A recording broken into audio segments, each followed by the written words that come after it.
Hemen Gazze ile başlayalım istiyorum. Doğrusu 3 yıldır orada süren bir soykırım var. O soykırımı şimdi İsrail aldığı bir kararla kabinede onayladı bunu. Kalıcı işgale dönüştürmek istiyor. Milyonlarca insanı 21. yüzyılda tehcir edecekler, katledecekler. Tüm dünyada karşı ama engellenemez bir durum da var. Doğrusu dikkat çekici bir şey. Nasıl yorumlamak gerekir, nasıl tanımlamak gerekir bu ikiyüzlülüğü, bu işgalci, soykırımcı siyaseti? Fehmi abi, şimdi bu soykırım ve işgal aslında 7 Ekim 2023'teki Hamas eylemine karşı bir yanıt olarak açığa çıkmış değil. Bu İsrail'in çok daha önceden ilan ettiği hedefiydi ve burada herhangi bir insani sınır tanımadıklarını söylüyorlardı ve İsrail Devleti kuruluşu itibariyle, yani 1948'den beri uluslararası hukuku tanımayan, bunu da ABD'nin güvencesi altında yapan bir devlet, bir terör devleti. Herhangi bir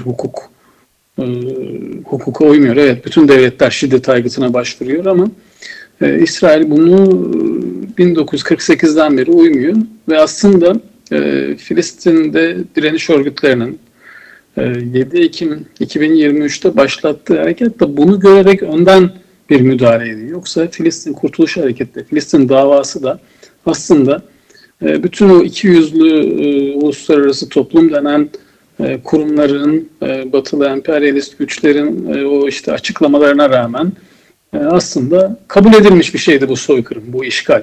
Yani aslında Filistin diye bir sürekli olan bir toprak parçası yok.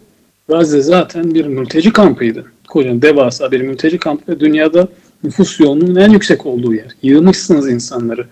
Yani 70 yıldır insanları bir küçücük bir sahil şeridinden yığmışsınız ve şimdi orayı bombalıyorsunuz.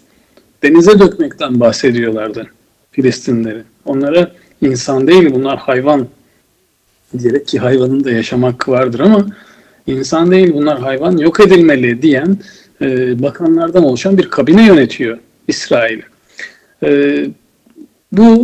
Ama İsrail'in bu saldırganlığı bir taraftan da dünyanın egemen güçleriyle, emperyalist güçlerinin aslında halkların her türlü sisteme karşı direnişini bastırma hedefiyle de örtüşüyor. O yüzden de her ne kadar itiraz ediyor gibi görünseler de bu soykırım aygıtının yakıtını, silahını, gıdasını Türkiye, Azerbaycan, ABD, Avrupa Birliği ülkeleri başta olmak üzere bütün devletler aslında göndermeye devam ediyor. Kesin İsrail'in bu soykırım aygıtının beslenme kanallarını, madem ki samimisiniz, ama hayır, onlar Orta Doğu'daki bütün halkların sistem karşıtı direnişlerini bastırmaya çalışıyor. Burada bu halkların sistem karşıtı direnişleri, o egemenlik planlarına aykırı toplumsal varoluşları belki bir bütünleşik plan içerisinde değil. Yani Filistin direnişi bir yerde, İran liderliği, direniş ekseni dedikleri Husiler vesaire bir yerde, Kürt Özgürlük Hareketi bir başka yerde ya da bizim şu an isyan hareketlerinde gördüğünüz dünyanın dört bir yanında kitlesel itirazlar belki bir başka yerde duruyor ama bunların toplamı egemen güçler açısından bastırılması gereken, yok edilmesi gereken ya da sisteme soğurulması gereken şeyler. Ve birbirlerinden öğreniyorlar. Bugün İsrail'i kınayan, yarın kendi topraklarında biz buna tanık olduk. Biz de kentlerimizin moloza çevrildiğini gördük. Gazze Savaşı manzaraları, evet, belki ifrada varmış durumda. Hiç bu kadarına tanık olmadık. Ama maalesef devletler bundan başka bir şey öğreniyor. Biz de yapabiliriz diyor. Aslında halklara diz çöktürmenin ve bu savaşları kanıksatmanın siyasetini izliyor uluslararası toplum denen o işte kurumlar, devletler vesaire. Ama bu direniş, yani bu işgal karşıtı direniş, ona yönelik bölgesel destek güçleri, direniş güçleri, Husiler gibi bir maliyet yarattığı ölçüde de, ki bu maliyet İsrail'deki can kayıpları da olabilir. Yani sonuçta İsrail'de İran'la savaşında bombalandı. Böyle o yüksek teknoloji ve sınırsız emperyalist desteğin bir koruma sağlamadığı da görüldü.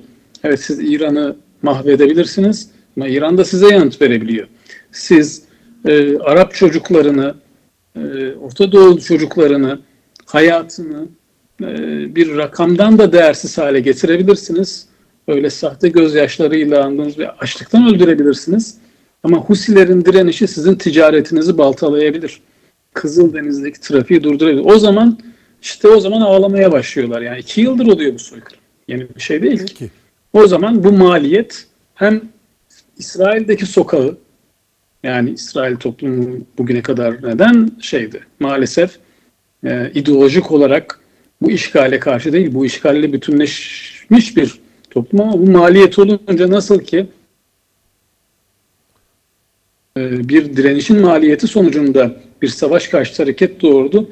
İsrail toplumunda o maliyeti ödedikçe, emperyalist güçler bu maliyeti ödedikçe harekete geçme ihtiyacı duyuyor. Tam da onu sormak istiyordum. Kesinlikle sorgulamalıyız. Tam da onu sormak istiyordum. Yani devletlerin politikası var. İzah ettiniz, aktardınız. Doğru. Sonuç itibariyle o soykırıma ortaklar tutumlarıyla. Ama diğer taraftan nedeni ne olursa olsun 500 bine yakın insan İsrail'de greve gitti. 200 bine aşkın insan Tel Aviv sokaklarında savaş karşıtı bir tutum geliştirdi ki hala Avrupa'nın birçok ülkesinde devletler halkın Filistin'e destek vermesini ciddi biçimde de engelliyorlar. Buna rağmen halk Avrupa'da da sokaklarda. Türkiye ciddi bir tepki var ama buna rağmen işte biraz önce de söylediniz, hala İsrail'e en ciddi destek veren ülkelerden biri. Bir diğer Türk devletinden oraya gaz, petrol, aklınıza gelebilecek her şeyi taşıyor Azerbaycan'dan İsrail'e. Bu tabloyu nasıl değerlendirmek gerekir? Toplum, halk tepki gösteriyor ama devletler bu tepkilere rağmen de siyasetlerini değiştirmiyorlar. İsterseniz önce Tel Aviv'deki karşıtlığı değerlendirelim. Ondan sonra diğerleriyle bitiririz. Çok geç kalmış bir hareket olduğunu ve aslında İsrail toplumunun içerisinde ciddi bir Arap nüfusu da barındırmasına rağmen, yani İsrail işgal altındaki topraklarda, Batı Şeria ve Gazze şeridini dışarıda tutarak söylüyorum, 1948'de Filistin toprakları diye bilinen topraklardan kalan ciddi bir Arap nüfusu da İsrail toplumunun içinde. Bunlar zaten bir muhalif pozisyonda duruyor.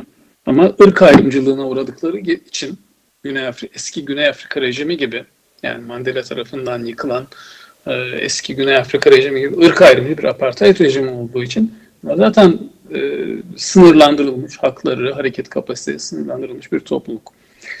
Ama İsrail toplumunun geri kalanı kendi varlığını aslında bu işgalle özdeşleştiren bir pozisyonda. Çünkü dışarıda değil. İsrail topraklarının kendisi işgal toprakları. Ama gelinen noktada Netanyahu'nun iktidar mücadelesi aynı zamanda kendi toplumuyla da bir mücadeleydi. Netanyahu bütün İsrail toplumunun, Yahudi toplumunun ya da Siyonistlerin diyelim hatta desteğini almış bir lider değil. Bu savaşı bir ölçüde kendi halkının çıkarlarından ayrışan maliyetli bir savaşa dönüştürdü. Yani maalesef şöyle bir eşitsizliğe biz tanık oluruz. Bir İsrail askeri karşılığında, bir İsrail askerinin cesedi karşılığında 1000 küsur Filistinli esirin devşirildiği eşitsiz bir takas bile yapmıştır. Ama şimdiki maliyet, ölen, yaralanan İsrail askerleri, savaşta evini kaybeden ya da işini kaybeden ya da yaşamını kaybeden İsraillerin sayısı çok yüksek. Ve hala 7 Ekim 2023'te rehin alınmış İsraillilerin, İsrail yurttaşlarının diyelim ya da işte o devlete bağlı kişilerin takası gerçekleşmiş değil. Bir ateşkes imzalanıyor. Yani Trump'ın bile işte Avrupa Birliği ülkelerinin desteklediği bir ateşkes imzalanıyor. Netanyahu'nun kendisi aslında bu savaş bittiğinde iktidarını kaybedecek olan, ki bu bizim açımızdan da tanıdık bir manzaradır. Evet. Savaş ve bir halkın kimliğini inkar siyaseti ortadan kalktığında, bunun yenilgisi kabul edildiğinde iktidarın sarsılacağını görür bazı siyasetler. O yüzden bazı adımlar atılmamaktadırlar. Netanyahu da bu savaşı bitiremiyor. Ve bu sefer kendi toplumuyla bir ayrışma oluşuyor. Filistin davasını desteklediğinden değil %100 oradaki insanlar ya da %100 barış istediğinden değil, bu savaş ve soykırım sürüyor uzun süredir. Ama artık orada bir ayrışma var. Ve bu maliyet arttıkça İsrail iç siyasetinde de Netanyahu bu savaş maliyetli hale geldikçe Netanyahu daha yüksek kitlesel tepkilerle karşılaşacak. Ki savaştan önce de vardı. Aslında o savaşla bastırılmış bir tepkinin yeniden sokağa taşışı olarak da yorumlanmalı. Evet, son olarak şunu sorayım. Zamanımız da daraldı ama bu tepkileri söylediniz. Esas itibarıyla Gazze'de bu acıyı çeken milyonlar, çocuklar ölüyor, açlıktan ölüyorlar, susuzluktan, yoksulluktan ölüyorlar. Buna karşı ne yapmak lazım? Gerçekten bu soykırımı durdurabilmenin hiçbir yolu yok mu? Hep böyle izlenir kalacak mı? Yani açıkçası Filistin toplumunun bir çağrısı var uzun süre önce. Aslında bütün bu evrensel bir ilkesel tutumda olmalı. Dünyanın bir yerinde, yakınımızda ya da uzağımızda bir halk eziliyor ve ona karşı bir savaş, katliam, inkar, soykırım siyaseti izleniyorsa bunu yürüten devlete karşı somut tutumlar almak aslında burada Güney Afrika'dan esinlenen BDS hareketi. Yani bir tam ambargo, ekonomik, siyasi, askeri ilişkiler başta olmak üzere ki bu kültürel ve akademik ilişkileri de kapsar, kesilmesi gerekiyor. Bu yöndeki boykot hareketinin güçlendirilmesi ve o kirli işbirliğinin teşhiri ki Türkiye'deki siyasi iktidarlara da bir siyasi maliyeti olmuştur özellikle yerel seçimlerde. Bunlar etkisiz mi? Hayır, etkili. Biz katliam aygıtını besleyen kanalların kesilmesi için kendi iktidarlarımız üzerinde baskı uygulamalıyız. Evet. Onun dışındaki dayanışma faaliyetlerini ya da o işte özgürlük filolarını elden geldiği destekleyenler de olacaktır. Bunlar özel şeyler ama en genel anlamda içeride bu işbirlikteliği teşhir ve sonlandırmak üzere baskı uygulanması gerekiyor. Peki.